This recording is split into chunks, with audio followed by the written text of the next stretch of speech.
Praise the Lord. இந்த January மாதத்தில் 16ஆம் தேதியாகிய இந்த வெள்ளிக்கிழமையின் காலை வேளையில் தேவ சமூகத்தில் வந்திருக்கிற ஒவ்வொருவரையும் கர்த்தர் தாமே ஆசீர்வதிப்பாராக.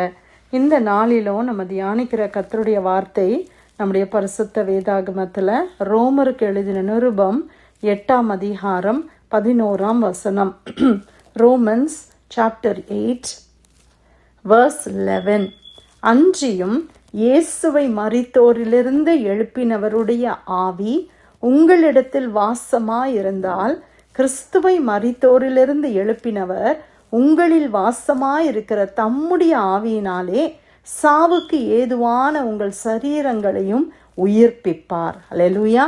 கர்த்தருடைய அருமையான இந்த வார்த்தைக்காக இந்த காலை வேளையில நம்ம அப்படியே கர்த்தரை நம்ம ஸ்தோத்திரிக்கலாமா? இந்த வசனத்துல நம்ம என்ன பார்க்கிறோம்? அன்றியும் இயேசுவை மரித்தோரிலிருந்து எழுப்பினவருடைய ஆவி. இயேசுவை தேவன் உயிரோடு எழுப்பினார். எப்படி ஆண்டவர் எழுப்பினாங்க? ஆண்டவருடைய ஆவியின் மூலமா எழுப்பினாங்க. ஹோலி ஸ்பிரிட் மூலமாக இயேசு உயிரோடு கூட எழுப்பினார். நம்ம எல்லாருக்கும் தெரியும், இந்த உலகத்துக்கே தெரிந்த சத்தியம் என்ன? இயேசு கிறிஸ்து மரித்தார். என்னுடைய பாவங்களுக்காக இயேசு மரித்தாங்க. கல்வாரி சிலுவையில எல்லாருக்கும் முன்பாக அவர் மரணத்தை அவர் சுதந்திரித்தார் என்று நம்ம பார்க்கிறோம்.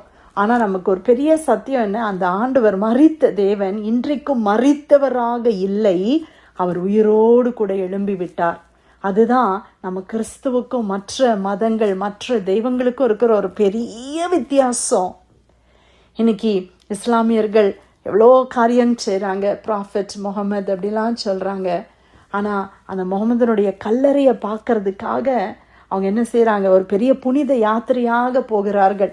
ஆனால் நம்ம கல்லறையை பார்க்கறதுக்கு போகிறது கிடையாது. ஏன்னா நம்முடைய தேவனுடைய கல்லறை இன்றைக்கும் திறந்திருக்கிறது. அந்த கல்லறையில் இயேசுவினுடைய சரீரம் இல்லை. அங்கே இயேசுனுடைய சரீரம் இல்லை. அல்லேலூயா. இயேசு இருந்த அடையாளம் தான் இருக்குது, ஆனால் அங்கே சரீரம் இல்லை. ஏன்னா நம்முடைய தேவன் உயிரோடு கூட இருக்கிறார். நம்முடைய ஆண்டவர் உயிரோடு இருக்கிறார். இயேசு கிறிஸ்து ஜீவனுள்ள ஒரு தேவன். இன்னைக்கு நீங்களும் நானும் ஆராதிக்கிற நம்முடைய தெய்வம் அவர் ஜீவனுள்ள தேவனாய் இருக்கிறார். அவர் மரித்த ஏதோ ஒரு தெய்வம் அல்ல. என்னைக்கோ ஒரு நாள் ஆண்டவர் அற்புதம்லாம் செஞ்சாங்க, அதோடு அவங்க வாழ்க்கை அதோடு முடிஞ்சிருச்சு, அப்படி கிடையாது. ஆண்டவர் இன்னைக்கும் என் தேவன் ஜீவனோடு இருக்கிறார். பரிசுத்த ஆவியானவர் மூலமாக கிறிஸ்து உயிரோடு கூட எழும்பினார் என்று இந்த வசனத்துல நம்ம பார்க்கிறோம் இல்லையா? இயேசுவை மரித்தோரிலிருந்து எழுப்பினவருடைய ஆவி உங்களில் வாசமாய் இருந்தால். அப்ப இயேசுவை மரித்தோரிலிருந்து எழுப்பினவருடைய ஆவி இன்னைக்கு நமக்குள்ள வாசமா இருக்குதா? பரிசுத்த ஆவியானவர் நமக்குள்ள வாசமா இருக்கிறாங்களா? அப்படி வாசமா இருந்தால் வசனம் சொல்லுகிறது, கிறிஸ்துவை மரித்தோரிலிருந்து எழுப்பினவர் உங்களில் வாசமாயிருக்கிற தம்முடைய ஆவியினாலே சாவுக்கு ஏதுவான உங்கள் சரீரங்களையும் அவர் உயிர்ப்பிப்பார். என்னுடைய சரீரம் உயிர்ப்பிக்கப்படும். நம் வசனம் சொல்லுகிறது, நம்ம மரித்தாலும் நம்முடைய கல்லறையிலெல்லாம் போட்டு நம்மளை சீல் பண்ணிட்டா கூட ஆண்டவருடைய எக்காளத்துணி வரும்போது கிறிஸ்துவுக்குள் மரித்தவர்கள் முதலாவது எழுந்திருப்பார்கள். அது எப்படி எழும்ப முடியும்? இந்த வசனம் தான் அதுக்குரிய அத்தாட்சி. இப்போ எனக்குள்ள பரிசுத்த ஆவியானவர் இருக்கும்போது என்னை எத்தனை வருஷம் ஆனாலும் சரி, எத்தனையோ பரிசுத்தவான்கள் மரித்து கல்லறையில் அடக்கம் பண்ணப்பட்டிருக்கிறாங்க. ஆனால் அப்போ எக்கால துணிக்கும் போது கிறிஸ்துவுக்குள் மரித்த எல்லாரும் என்ன செய்வோமா? நம்மளை ஆண்டவர் அந்த சரீரத்தை உயிர்ப்பித்து நம்ம மகிமையிலே கர்த்தரோடு இருப்போம். அதுதான் நமக்கு இருக்கிற ஒரு பெரிய நம்பிக்கை. அதுதான் நம் மகிமையின் நம்பிக்கை என்று சொல்லுகிறோம். ஆமாம் பிரியமானவர்களே, கிறிஸ்தவர்களும் மரிப்பதில்லை, நாமும் உயிரோடு கூட ஒரு நாள் எழும்ப போகிறோம். இயேசு எப்படி உயிரோடு எழும்பினாரோ அதே போல இந்த சரீரம் உயிரோடு எழும்போம். இந்த மகிமையின் சரீரமாக இந்த சரீரம் மாறும். ஒருவேளை இந்த சரீரத்தினுடைய அவயவங்கள், இந்த சரீரத்தினுடைய ஆர்கன்ஸ், போன்ஸ் எல்லாம் ஒன்றும் இல்லாமல் போகலாம். ஆனால் இதுக்குள்ளே இருக்கிற ஆவியானவர் என்ன செய்வாராம்? நம்மளை உயிர்ப்பிப்பார். அது மகிமையில் நடக்கிற ஒரு சம்பவமாக இருக்குது. ஆனால் இன்றைக்கும் இந்த வசனத்தை நீங்கள் ஜெபம்னுங்க, உங்கள் சாவுக்கு ஏதுவான சரீரங்களை கர்த்தர் உயிர்ப்பிப்பார். அப்போ இந்த வசனத்தை வச்சு உங்களுடைய சரீரத்தில் ஏதாவது ஒரு ஆர்கன் பழுது போயிருக்குதா? ஒரு லங்ஸ், இல்லை லிவர், இல்லை ஹார்ட், இல்லை கிட்னிஸ், ஏதோ ஒன்று உங்களுக்கு டாக்டர்ஸ் வந்து ரொம்ப பழுதாயிருச்சு அப்படின்னு சொல்கிறாங்களா, ஆண்டவருடைய வார்த்தையை வச்சு நீங்கள் ஜெபம் பண்ணுங்க. இந்த வசனத்தை வச்சு நீங்கள் ஜெபம் பண்ணுங்க. வசனம் சொல்லுது, கிறிஸ்துவை மரித்தோரிலிருந்து எழுப்பினவர் உங்களில் வாசமாயிருக்கிற தம்முடைய ஆவியினாலே சாவுக்கு ஏதுவான நம்முடைய சரீரங்களை அவர் உயிர்ப்பிப்பார். அப்போ என் கிட்னி செத்து போயிடுச்சுன்னு டாக்டர் சொன்னாங்கன்னா, நான் இந்த வசனத்தை வச்சு ஜெபம், ஆண்டவரே எனக்குள்ளே இருக்கிற ஆவியானவரே இந்த கிட்னியை நீங்கள் உயிர்ப்பீங்கப்பா, நீங்கள் சாவுக்கு ஏதுவான சரீரத்தை உயிர்ப்பிப்பேன்னு சொன்னீங்களே, இந்த கிட்னியை நீங்கள் உயிர்ப்பீங்கன்னு சொல்லி நீங்கள் கை வச்சு ஜெபம் பண்ணுங்க. இந்த லிவரில் ஏதோ பிரச்சனை சொல்கிறாங்களா, ஹார்ட்டில் சொல்கிறாங்களா, பிரியமானவர்களை, எந்த இடத்துல நம்முடைய சரீரத்தில் பலவீனம் காணப்படுதோ, ஒருவேளை முட்டு வலியில் கஷ்டப்படுகிறோமா, ஆர்த்ரைட்டிஸ் வலியாக இருக்குதா, எந்த இடமா இருந்தாலும் சரி, நம்ம ஆண்டவருடைய வசனத்தை வச்சு, இந்த வசனத்தை ஒரு மெடிசனாக வச்சு நீங்கள் ஜெபம் பண்ணுங்க. ரோமர் 8:11 அப்பா என்னுடைய சாவுக்கு எதுவான சரீரத்தை ஆவியானவரே, எனக்குள்ள வாசமாக இருக்கிற ஆவியானவரே உயிர்ப்பீங்க உயிர்ப்பீங்க உயிர்ப்பீங்கன்னு சொல்லி ஜெபிங்க.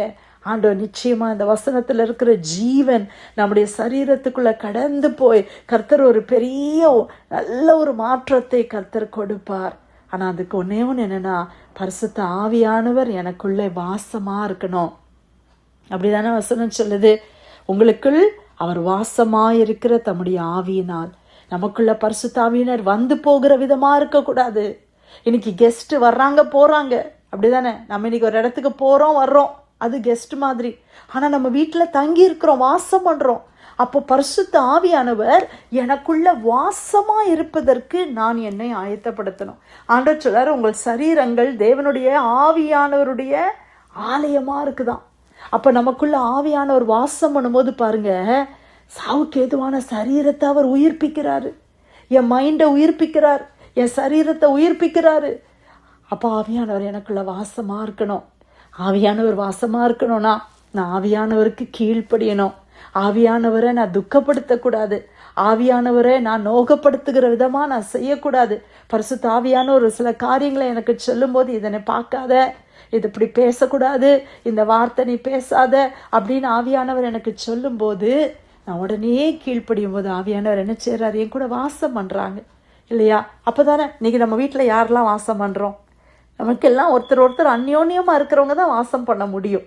ஒருத்தர் பிள்ளைங்க ரொம்ப ரிபெல்லியஸாக இருக்கிற பிள்ளைங்க என்ன இல்லை, யாரோ ஒருத்தர் நம்மளோட ஒத்து வராதவங்கன்னா கொஞ்ச நாள் இருப்பாங்க, அதுக்கப்புறமா அவங்க போயிடுறாங்க.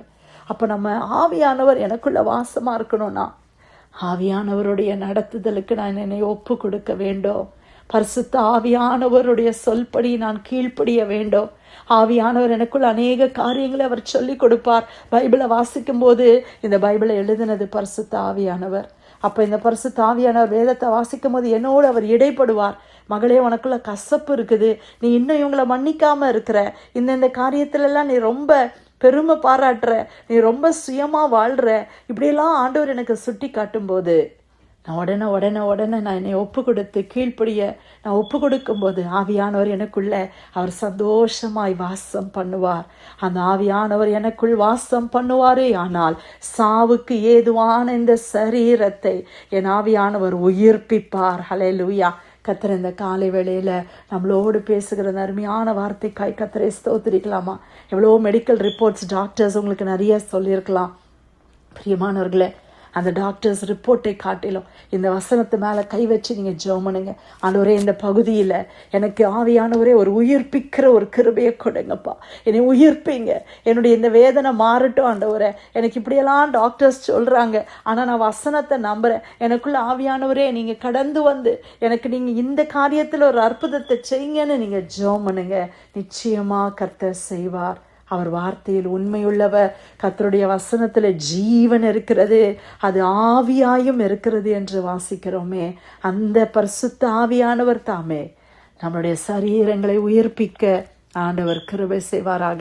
ரோமர் 8:11 அன்றியும் இயேசுவை மரித்தோரிலிருந்து எழுப்பினவருடைய ஆவி உங்களில் வாசமாயிருந்தால், கிறிஸ்துவை மரித்தோரிலிருந்து எழுப்பினவர் உங்களில் வாசமாயிருக்கிற தம்முடைய ஆவியினாலே சாவுக்கு ஏதுவான உங்கள் சரீரங்களையும் அவர் உயிர்ப்பிப்பார். கர்த்தர் கொடுத்த நல்ல வசனத்துக்காக ஆண்டவருக்கு நன்றி செலுத்தி பிரேயர் லைன்ல வந்திருக்கிற யாராவது நம்ம ஜெபிக்கலாமா?